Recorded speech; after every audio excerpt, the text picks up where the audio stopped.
So we're officially into month 3 of the post-COVID era, and I think it's safe to say that the work world, the way that we work, has been completely transformed. Everyone's working from home. We're spending so many hours every week on video calls, working with teammates, trying to pitch clients, and just trying to be productive in this new era. This week, we've seen Twitter announce that working from home will be permitted indefinitely in the future for employees who wish to go that route. And I don't think that's going to be the norm, but I do think that working from home is here to stay. I think it's a critical part of the workforce of the future. And as such, in this new world where so much business is being done in a virtual environment, having a high quality, very compelling audio-visual setup is really of the utmost importance. Imagine having a pitch with a new client or trying to convey an important piece of feedback during a team meeting. The audio quality and the video quality of your connection will have a direct correlation in your ability to be heard and ultimately drive results.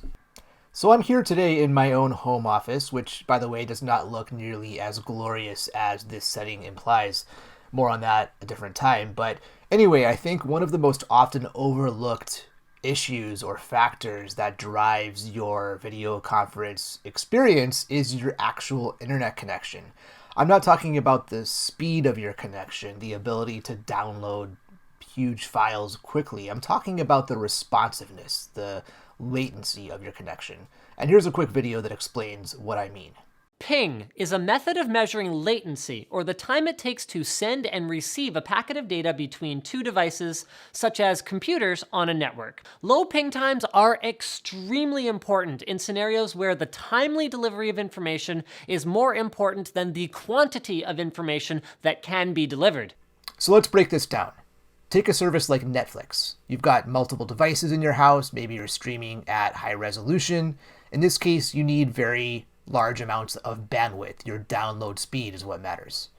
However, in something like Zoom on a video call, it's not about your download speed, it's about your responsiveness or your latency. So how do you measure your latency?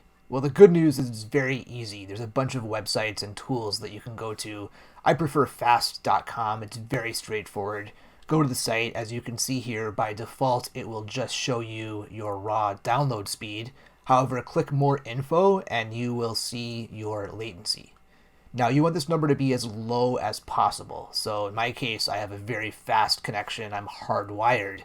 But if you're on a wireless connection, it's not going to be this low. You want it to be really under 50 to 100 milliseconds ideally. And again, the lower the better. Okay, so how do you get your latency number as low as possible? Really, there are 3 ways that you can achieve this. The first, and definitely the most effective, is to go old school. Plug in your computer directly via the Ethernet port. Now, wireless technology has really advanced in recent years, but at the end of the day, we're still talking about physics, and nothing will be as responsive as a wire.